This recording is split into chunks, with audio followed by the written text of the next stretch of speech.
Avery, whose show is this?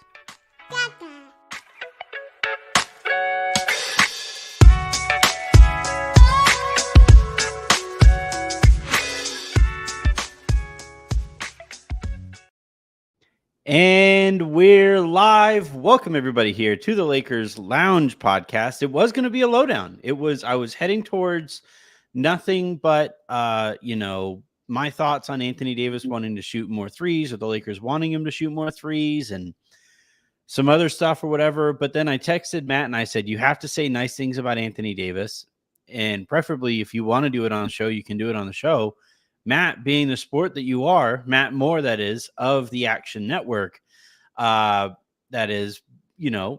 sure, yeah, let's do it.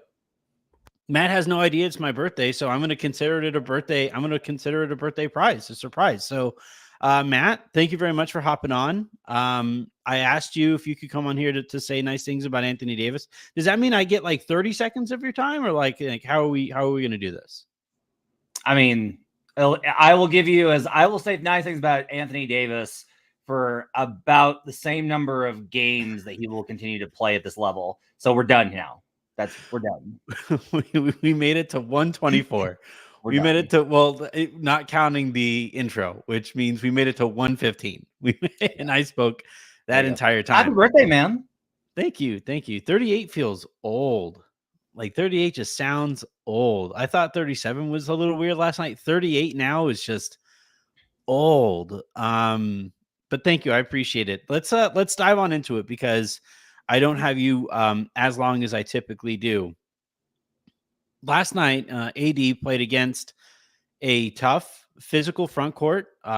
It was a bigger team collectively than you'll usually see in the NBA in the Minnesota Timberwolves.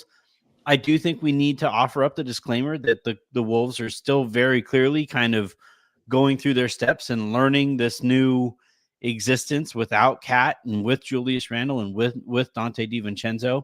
Overall, I think it was a very opening night played game. A lot of missed shots, a lot of sloppy turnovers, a lot of missed rotations and stuff like that. But the one guy who I thought just was absolutely ready to go on both ends of the court was AD. We heard in the offseason that from JJ Redick directly that he will empower Anthony Davis to the extent that AD wants to be empowered, whether that's on the defensive end or overall as a player. And I know I'm getting ahead of myself, seeing as it was only one game. But if that is a bit of a preview there of how the Lakers might utilize Anthony Davis, wow, what did you think of the performance? I mean, I thought it was awesome. I think some of my criticisms of AD, and it's more about the conversation around him, is that AD will go out there and just absolutely truck some undersized squad. And then every Lakers fan is like, this is why he's disrespected. They don't give him any credit for beating up on a guy that's half his size and flexing. And I'm like, look, we can just be real here, which is like, he's not consistent every game. He doesn't dominate very often, and he especially doesn't dominate when he's faced with a really physical matchup. But last night, he faced an extremely physical matchup. He faced the best interior defender in the NBA, and he kicked his ass from start to finish. Like, he was amazing. I don't know how much this says about the Lakers' scheme for him down the line, right? Like, I don't know if you're going to talk about, like, well, we want him to take more threes. Like, that's a really important part of it. Well, he took 3 last night, right? So it's like, that's not, and that's more, I guess. He hit 1. So it's like, it's more, but it's not like he's like being utilized as a pure stretch 5, which I don't think he should be. No. But the fact that he played so physical with so much intention, that he dominated so much, that he was the one that hit first. And then once he got in rhythm, you saw stuff like that pass that he made to Rui on the cut for that fadeaway jumper in the lane. I thought that was like a really nice like play set and execution of AD had worked them so much that now the Wolves have to break out of their scheme, can't just play him face up, and are now trying to kind of match up zone him on the weak side help. And then he slices him apart with a nice pass to Rui. It's those types of plays, like the putbacks, the aggression. Like, he just beat up on the Minnesota Timberwolves. And if he were to play like that every night, then he would be the MVP candidate that so many Lakers fans want to pretend that he has been. And if he's going to play defense in that way with that much physicality and be that engaged and have the kind of performance that as a team that they did and raise the floor, he'd be the DPOY that he thinks he is. Now, the problem I think is like after the game, like I didn't bet this game heavily. I was I had like a tiny bit on Wolves money line. That was it. I love the under in this game, and that one came through. But I was like, you look back and think like, all right, where did I go wrong here? And the biggest miss for me, honestly, in this game is I was like, oh, AD was pissed about the DPOY thing. So he showed up here. Now, like the challenge is, I'm not saying that you have to drop 36 and 16 every night. I'm not saying that. But play like this. Yeah. In terms of approach. 3 out of 4 nights. 3 out of 5 nights even. Like over the next 5 games, let's see 2 more games over the next 4 games. Let's see 2 more games where AD plays like this. And now then we can start having conversations about, is this season going to be different for Anthony Davis? One of the things that really frustrated me last year watching AD play and listening to the conversation about AD, like I know that there are more guards who guard more positions, or there are wings who guard more positions and stuff like that. But AD not receiving a single vote for most versatile defender in the NBA, I thought really kind of spoke to, I thought really kind of spoke to his usage last year, where he was asked almost exclusively to operate in the pick and roll and drop coverage. Yeah. And his job was to swallow up the paint and make that as much of a no-fly zone as you possibly could. And that is going to make you less versatile a defender. It also, I thought, helped make him a little bit better of a defender, and it helped keep the Lakers floor a little higher than it could be if he's out there switching, or if he's out there attacking or trapping and stuff like that. If he's operating too much in isolation, in switch situations too, like I kind of understand why Darvin Ham would have used him the way that he did, given the personnel around Anthony Davis and the approach that those guys took to last season defensively. But if JJ is able to get more of a buy-in this year from those other guys, I thought Rui played really well last night. I thought D'Lo, in going back and rewatching some of it, I thought D'Lo was actually better than D'Lo normally is defensively and off of the ball and stuff like that. I thought Reeves played really physical in a game that he had to match up against Anthony Edwards. So like if you do get more buy-in generally, and then LeBron played really hard defensively on a night where he didn't want to lose the Bronny game. If you do get more of that buy-in, it unlocks AD, I think, to play more versatile defense out there and raises the ceiling on what the Lakers can be defensively. What do you think about the impact that JJ Redick might have on all of this stuff, the DPOY stuff, the MVP stuff, that notion of empowering him? I mean, I just think that he's gonna be put in better spots, and that goes a long way. I think Ham in part comes out of Bud's system, right? And Bud's always gonna play drop, and I will say this, which is fine when you have Brook Lopez. It's what you want to do. Right. I mean, it's fine for honestly most teams. It's like I kind of go the other way. You're like, well, if you have this really great interior defender, and I go the other way, which is drop is easy to protect bad defensive guards, because all the bigs got to do is contain, right? And it's like, all right, you're going to give up some stuff because the guard's probably going to get smacked on the screen and not be able to get over it. But all you're giving up is like a mid-range J. And like, that's fine. D'Lo was better last night. He's not like, I'm not even going to say like, maybe he's going to be, no, like he will not. No. He's going to be terrible. Like you got a good game out of him. Good. That's great. He will be terrible. Austin will probably be bad again. I think one of the things that's tricky with AD is, so like every defender's got stuff they can't do. Every defender's got stuff they can't do. Except for Bam Adebayo. He's the only one that has stuff he can't do. He's the only one in the league, I don't think, that has any coverage he can't play successfully. And so one of the things is, I think AD is great in drop because of the size. I think he's great. I think he's great on switches that they would allow him to take. Like, I'm not going to switch him with anybody, but you can switch him with most guys, and he's really good. Yeah. This is one where it's like, I do want to say this, like, he's slower than he used to be because he's older and he's got more size on him. Like that, it's not like this isn't like a huge knock on him. It's not like he's not good. He's not a post out there. Go back and watch the tape. Like, you look at him a few years ago, like that opening night. That's the game I always the first game that he played as a Laker against the Clippers. He was doing things on a basketball court that you just don't see many people do, and B, him specifically, you don't see him do some of that stuff anymore. And after gaining that size, like I went back and did like the film work on it and would just notice like, wow, because this always starts anecdotally where I'm watching, I'm like, oh man, that guy got past AD. That's weird. Oh yeah, that guy got past AD. That's weird. And it was almost always when he was having to play at the level. And that's kind of like the key here is I think you can drop with AD. I think you can switch with AD in most situations. I don't think you can play at the level because asking him to move and contain is a lot at where he's at in his career physically. But I also don't think that I don't think Redick's going to do it. I just don't think JJ is going to play a lot of at the level coverage. And so like he'll keep AD in the spaces where he can be successful. And like, let's be clear, like Rudy Gobert has multiple DPOYs by playing the scheme that puts him in the best position. And Rudy's better on switches, and Rudy's better at the level than he used to be.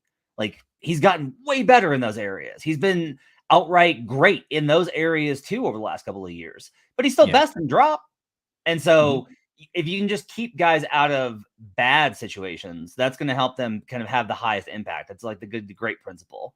And so I do think that Redick will help him. If nothing else, I do think that what they'll do is he won't just accept that some things are just going to die on. He'll be like, all right, if we're getting hurt this badly, let's send more help from the nail and let's just try it. Like we may have to be in rotation, but we'll be in rotation. One of the problems I think with Bud's system that Ham used to try a lot is you're trying so hard to stay out of defensive rotation that you just wind up giving up too much. You're like, well, we're not going to be in rotation. That's not what we're going to do. We're going to stay home.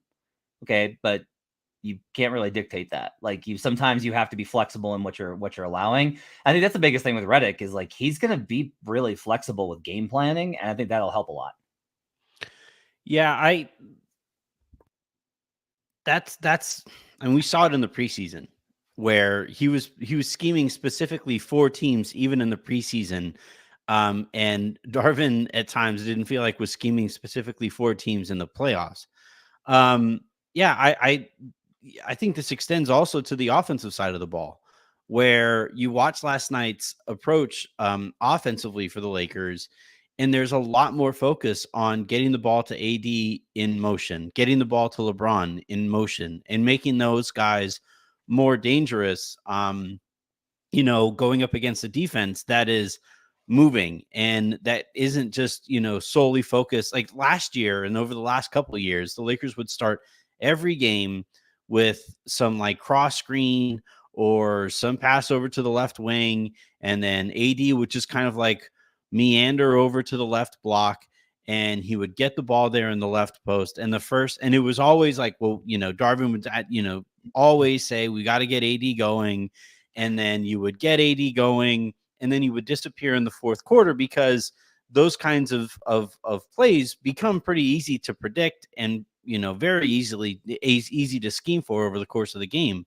I thought last night, there was never a moment, Raj made this point too on the post-game show. It never felt, I never felt like, hey man, is AD going to touch the ball again? Like can we get AD a touch down the stretch here? And the game got to a 4-point game. And I never felt to myself like, man, it sure would be nice to utilize a guy who is the best player on the court. Yeah. And I think a lot of it too is, so like, I get it from Ham's perspective, especially from the idea. I know that would offend you, but to say you understand anything that Ham would ever do, but I just said, by the way, is there like a date when you're going to let it go? Like, is there like, he's been fired. You have a new coach. Is there like a date that you're going to be like, okay, I'm not going to mention Darvin anymore? Probably Christmas. Have it be a Christmas gift. When he coaches another team, I want to see what he does when he gets another chance. Because I truly do believe that there's a decent coach. I don't know if there's a good coach in there somewhere, but I think there's a decent coach in there somewhere. And I just think he got overconfident going into that second season and regressed in ways that I've honestly almost never seen before. Yeah. Like it was insane. But I think one of the things is that I think Redick is really good about recognizing strengths of players. I actually think coaches are sometimes limited in this, and Darvin's a former player, but I think Redick, with the way that he approaches it, he's going to make sure that AD is in the optimal position here. We talked about the defensive stuff. Same stuff was true on offense. Don't give AD the ball and just be like, go to work, big man. That's not who Anthony Davis is. Like, That's not who Anthony Davis is. And that's why he can't be a top 10 player. You cannot give him the ball and be like, go to work, big man. You can't do it. But if you get him in certain actions, if you get him in pick and roll, if you get him off the bounce, if you get him coming off of pin downs, if you get him coming off of cuts, if you get him in these kind of situations where he's moving and catches, and he's actually really good about making catches and making decisions in those spots, and his size helps him because he's got a wide range of opportunities because he's so damn big. And so he can pass, he can pass, he can shoot, he can drive, he can dunk, he can do all these types of things. And you saw that, I felt like, a lot last night, where AD was able to get a lot of opportunities that weren't just, here, AD, go score because you're good. You don't want to do that with AD. That's not how you want to use him. And I think the overall offense it's kind of interesting in that Redick is going to run a system, I think, that uses more of the players on the floor, but winds up with AD having bigger games and usage. And that's like an interesting dichotomy, but it's one I think that will be true. Do you think, I should have looked up the odds. Do you think betting on AD as a defensive player of the year candidate or MVP possibility do you see any value there? I looked it up last night. So when I said on Buckets, my betting show was, no, I'm not going to bet that right now, but I looked it up. Like, that's where we're at right now, is like, all right, what's the price at? Like, I want to see where that's at. And it's like, it's going to be a long price. It has to be, and if AD didn't have a history of like AD-ness, then I would be like 100% on board. And I'd be like, wow, this is really great. Because the other one I looked up was Jason Tatum MVP last night. Because I'm just like, God, his shot looks clean. Yeah. And that's really exciting. You can't overreact to one game, and you shouldn't be betting. This is like, he's probably going to get steamed a little bit after today, even if it's just like a touch. But it won't be enough to make any sort of like big impact. Again, 5 games. Give me 5 games and show me that he can be this 3 of 5. And then we can start talking about it. Like, that's what you want to see. What was the price? Do you remember? I have it here. Talk while I pulled up. Yeah, the reason I ask, and the reason I do, the problem is that, like, there's so much motion behind Wemby. There is so much, like, this insane push that Wemby has to be a defensive player of the year in his second season is kind of crazy. And I don't know that the Spurs are going to be good enough for him to actually get there. I also have questions about whether the Lakers are going to be good enough for him to factor into those conversations. But where do they stand? Yeah, the best price is 31-1 for DPOY right now in the market. 3,100. Yeah.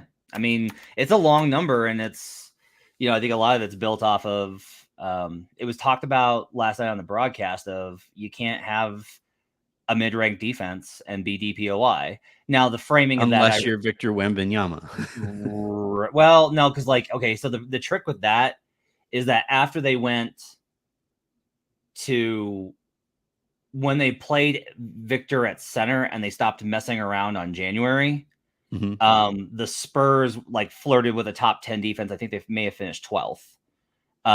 They were also very close to the middling, though. Like, that's, 12th is closer to 10 than it is to 15th. And also, and also you have to consider that's for the entire team and the games that he missed, right? So when you start looking at like, what was it when he was on the court? That's fair. And that's when that was my thing with AD last year, is I was like, you can't make, it'd be one thing if it was like, oh no, his team is terrible. Like, when he's on the court, they're a top 5 defense, but when he's off, they're a 30th defense. That wasn't how it was. It was like, they were like 2 points. I think they actually made it better when he was on the bench. Like, and if you want to say like, well, that's the guys he plays with. I'm just going to continue to, this is the same. I am consistent about this is not an AD thing. I'm consistent about this with MVP too. If you're going to be MVP, you have to raise up whoever you play with. You don't get to pick and choose. You have your teammates. You lift everybody up. If you're going to be DPOY, I'm sorry, you're going to have to make D'Angelo Russell into a passable defender. And that's not fair, but it is what it is. Like, that's the job in front of you. If you want to win DPOY, whoever your point guard is, you have to make look good. And AD couldn't make Russell look good. Maybe nobody could make Russell look good. I'm like Bill Russell. I don't think could. I don't know if that person exists. Wemby, right. Bam, but anybody that's like in the trade-off, right? Is like, okay, but D'Lo is on your team and Austin's on your team for X, Y, and Z reasons, and as a result, you're probably not going to win DPOI. Like, that's not unfair. That's just the realities of life.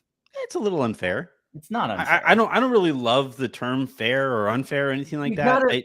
If you're the best defensive player in the world, if you are the best defensive player in the world, then it is the job is to make it to where they cannot hold you down, because it's not like those are the worst defenders in the league or the worst defenders that any good defender is surrounded by. They're in the conversation. Don't get me wrong, but they're not like, I mean, it's not like some of the guys that are on Charlotte, right? And there are other kind of situations. Does Rudy Gobert have better defenders next to him? Absolutely. 100%. Did he have bad defenders next to him in Utah and still had a top 5 defense? Yes, he did. Like, this is how it goes. Like, Jimmy Butler missed bad defenders, plural. I know Mitchell isn't a great defensive player. By the end of it, he was surrounded by bad defenders. Now, the trick on that is by the end of it, they also slid off defensively. But it was like there was this mid-level range, like the second and third to last years of Rudy in Utah, where it was like, wow, they don't really have any perimeter defenders, and they were still a top 5 defense because Rudy was. I just don't know if Rudy's ever had a defender as bad as D'Lo, unless he played with D'Lo. Did he play with D'Lo? He did play with D'Lo. Yeah, have to look up the defensive rating. We'll have to that. All right, that'll solve everything. We can end the conversation. I'll solve it. No questions. All right, we have about like 9 or 10 minutes to go here, and I always like having this conversation with you because, one, because betting and gambling is ever present at this point, and two, because Lakers fans think of these things purely through the prism of their own fandom and like what would be a fun thing to root for. But I'm always kind of curious, Matt, like how you think people should bet the Lakers this year. I'll give some context to allow you some time to think. I think a bad offseason has seeped into analysis of this team as it actually exists. And people are taking that next step of the Lakers, therefore, because they didn't have a good offseason, the Lakers, therefore, are not good, or not as good as X, Y, or Z. And I think in like a very macro 10,000 feet in the air staring down way, that offers some kind of rare value on the Lakers, heading into the season. How things go over the next few games or so is going to change that potential value. But what do you think about that, like, general theory? Because I felt myself get carried away with it too, because I hated this offseason. I think losing Prince and not replacing him in any real way with a veteran hurts, even though Prince became the butt of a lot of jokes last year. Not doing anything about the backup center spot, not doing anything just in case your already slim margins get thinner by injury. I hated the offseason, but I don't hate this team. It's a weird thing, but that's kind of where I stand. What do you think about the notion of value there as a result of all of that rambling? I mean, I think it's vibes, right? And like, we're talking about betting, which is hard numbers and to have some, but what we're talking about is vibes. Is like, there was frustration that they didn't make any sort of drastic or significant changes to the roster, because there was, and much of it is, I will say this, like, the front office and ownership is essentially parroting the view of the fan base, which is Darvin was the problem. It wasn't the roster. Darvin was the problem. And that was kind of where I got to last year. Is I was like, I think you guys are blaming Darvin a little bit much for a roster that wasn't that good to begin with. But now, because Redick's come in and the vibes are so good, and like Jovan's talked about this, but how great the vibes are, and everybody seems to be really happy. And like, then you start to be like, okay, yeah, I didn't like this player, but like also, and like D'Lo having a little bit of a resurgence, I think is helpful for that, right? There's not this blight on the roster where you can kind of point to it and be like, that guy's the problem, right? There's always a scapegoat for everybody, but there's not one that's so glaring. Now, maybe D'Lo will become that. I think that's probably pretty likely at some point. But you've got the young guys, right? You got Max. You know, you've got Connect, you've got these young guys to be excited about. You still have LeBron and AD, you still have some capable veterans. Rui settling in. You got a new coach. Like, that's all really good. When I looked at the numbers, I was like, oh man, I'm hammering Lakers over, and I bet it early. And then I didn't buy back on it. I almost did. The numbers for the trends are really bad. And what I mean by that is the Lakers last season, they were in the 75th percentile in the number of games within 3 points that they won and the percentage of 3-point games that they won. So they were one of the most, you can either say lucky or clutchiest clutchers, whoever clutched. And the problem is those teams the next season are 23-8 to the under if they make the playoffs. And then teams that were not top 5 in offense or defense and won 45 games or more, 20-16 to the under. So like, there's just a lot of trends that kind of suggest like, hey, they're probably going to come back to earth a little bit. Everybody else was kind of like, oh yeah, this is an under. Are you kidding me? They got LeBron and AD for all these games last season. They're not going to play that many this season. It's an under. I couldn't get there because I do really pay attention to what the players say. And when LeBron was like, we're just been so hurt, like everybody's been hurt. And LeBron may make excuses. He does have a penchant for doing that from time to time. He's also like, he knows the deal and he's willing to be critical of his teams too. And I just felt like the overall lack of continuity with the roster really hurt them last year. And now like having Gabe and having Rui and having, and Redick helps with starting the right guys. Plus the young guys and the internal improvement. I think it's an over. I'm not crazy about it. I think it's an over. But I do think they're going to be a lot more fun this season. I think I don't want to make any observations on how to bet them night to night based off of the first game, because quite honestly, I think that was more about the Wolves' miscommunication and sloppiness than it was about the Lakers, outside of just AD carried them and beat the hell out of everybody. That was the big takeaway, I think. Everything else, like the number of threes the Lakers took, how the offense looked, all these types of things, I want to wait and see a little bit. Let's get through the first week of the season and reassess. But I don't see any reason to be negative on them. I'm not like, oh God, this is going to go badly despite the win. And I'm also not like, wow, like this team could be a top 3 seed in the West. Like, no, okay, good win. Let's see where it goes from here. Yeah, look, as somebody who has a problem with Darvin Ham and the way that he approached last season, really?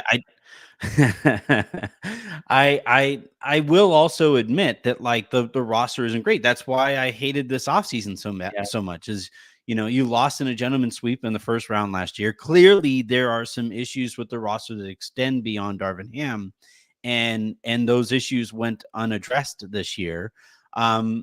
I still think though that like going from this isn't even my opinion. And I know that players are also going to use this kind of scapegoat, for lack of a better term, because it puts themselves in a better light too. But I have never, Matt, seen a coach get crapped on in terms of reporting over the course of a year and not once, or if it happened, only happening once, a player stepping up and being like, no, man, that's our coach. This is bullshit. You can't, reporters will report anything nowadays for clicks. Nothing. I didn't see a single cap emoji about the things that were being reported about Darvin last year. And like, it makes me think, it makes me think that was a like uniquely bad coaching experience. Go ahead. I do want to ask this though. Yeah. Russell Westbrook was in Oklahoma City and everyone loved him and everyone in the organization loved him and everyone in the locker room spoke openly about how great he was. He goes to Houston, and despite the troubles that they had, everyone in Houston loved him as a teammate. Was really great to be around. All the coaches in Houston loved having Russ. Was really great to have him. Goes to Washington, same deal. He goes to the Lakers. ... He goes to the Clippers. Everyone, hey, it didn't work out here, but we loved having him. He was really great to be around. It was really like Russell Westbrook is amazing. He goes to Denver. Everyone in Denver is like, it's really great to have Russ around. The on-court stuff is not what I'm talking about. I'm talking about in the locker room as a person, as a personality. With the Lakers, he's a cancer. My point here is when certain people decide that they are out on you because it's convenient to scapegoat you for their own narratives and their pursuit of, I don't know, a certain status, it tends to go pretty badly. And everyone falls in line under that certain person. Now, that certain person, I'm talking about LeBron, like, yeah, I think I am not anti-LeBron or pro-LeBron. There are things that are amazing about him. His bike event in Akron is absolutely incredible and doesn't get enough coverage. All of these amazing things. Like, to me, like, I fought on Jordan. Right now I'm like, I can't decide between the two for the GOAT. But we have to be realistic about how much things get, the politics of the Lakers, the tension between Clutch and the ownership group, and just the overall Clutch politics wind up influencing a lot of this stuff. yeah. I'm not saying that you're not wrong, because like Tony Jones was very outspoken about how bad Darvin Ham was, and I trust Tony on stuff like this. And Yeah. there's so many people that were like, he's just bad, this, that, and the other. Not disagreeing. I think it's entirely possible, bad situation, whatever. I also do think it's entirely possible that the situation was poisoned for Darvin because of the dynamics of who he was coaching for. Possibly, because they bought into Darvin the first year, though, is the only thing. Like, it's not that he showed up and because he wasn't, because LeBron wanted Phil Handy hired, and then like LeBron didn't mope when Phil wasn't hired. They played well the first year, and then the next year he stopped coaching. He stopped like preparing in the way that the players expected him to prepare. Sure. I'm just saying that the stuff that you're commenting on is all stuff that was like, when you talk about like the way that the players talk. My point here is like, that's actually damning for me. And not for Darvin. It's not just players, though. Like, I have plenty of people within the organization who aren't players who are like, who wanted to scapegoat him. This is my point. I'm not saying that he didn't deserve to get fired or that he wasn't a good enough coach. I am saying that the degree to which everyone's like, oh, Darvin's the problem, to me is very much like, are we being critically honest here? Can we come back to this, like, in a couple weeks? Can we talk again in a couple weeks? Because have to go. Look, just because I think JJ could be amazing, right? Yeah. Like, them being better with JJ doesn't mean that everything was Darvin's fault. And that's how this has been set up to be, though, right? Is like, if they're better this season, see, it was just Darvin. Well, when in reality, it's like, I just think but here's the other thing. What if it's but the roster didn't change? Like, I don't know whatever variant we can point to here. I get that. I think it's more a matter of just, if you don't want something, if the most important person in the room doesn't want something to succeed, is it going to succeed? And it obviously wants to succeed with his podcast partner. So you have this being like, LeBron looked ahead and was like, I can get Darvin fired, so I can get JJ in here a year later, and I'm gonna like dump on Darvin. Here's what I think. I think that when LeBron decided he was out on him for whatever reason, and to be honest, LeBron's gotten in and out on various people for very weird reasons. Like, he's got a long history of that. I think he has very little patience for people who aren't prepared. I don't think that's it at all. I think it's much more arbitrary. You can't be like, that's one of them. Like, he has other. No. You can't be like, he has very little patience for people that aren't prepared. Also, J.R. Smith was one of his favorite teammates ever. No, come on. Like, let's be real. There are other weird things that go on. I think he like really believes heavily in talent. J.R. Smith is like undoubtedly one of the most like raw talented players the league saw at that time. Right. I'm just saying, my point here is really that I'm willing to see that, like, I think that is entirely possible that JJ is enough of an upgrade over Darvin, even if Darvin wasn't. Let's say Darvin was scapegoated, and like you remove that and raise him up to whatever level he was at. I think JJ is still better, just from the snippets that we found. Got to get the results. That's the problem. There's like a lot of good coaches who are really great tactical minds who can't get buy-in. The difference right now is like JJ's got both right now, and that's really impressive. My point here, though, is I don't think it is as simple as like, well, they were better with the same roster, therefore it's X. These things are just a lot more complicated. That's fair too. So. Yeah. Matt, I have taken up now too much of your time. I appreciate you hopping on here, especially on such short notice. I promise to have you on here on another time where we have a little bit more time to kind of wander around a topic like that one, because I think it's fascinating. Yeah. You can find Matt, the Action Network. He also hosts Locked On Nuggets. Do you still do a Locked On NBA day too? We're actually starting a new show. I'm going to be daily on Locked On NBA. Doing a new show covering league issues. It's going to be me and Doug Branson and Hayes, and it's going to be a really fun show. We're going to do all sorts of stuff. I will give all sorts of takes. I will make you mad if you're just like, I want to get mad. I just want to get really mad right now. You can come over and hate bomb the YouTube comments at Locked On NBA. All right. Well, looking forward to that and apparently hate bombing your comments. Matt, thank you very much for hopping on. I really, really appreciate it. Shorter show here today, as it is a weird kind of first of a couple off days in this opening week. And then Harrison and I will be back tomorrow. So until then, and until the next time you guys hear from us, I'm Anthony Irwin. That was Matt Moore. This has been the Lakers Lounge podcast. Please go ahead and hit that subscribe button, the like button, share, subscribe, all of those good things. Tell your friends that you love the show. Tell your enemies that you hate it. And I will talk to you guys tomorrow.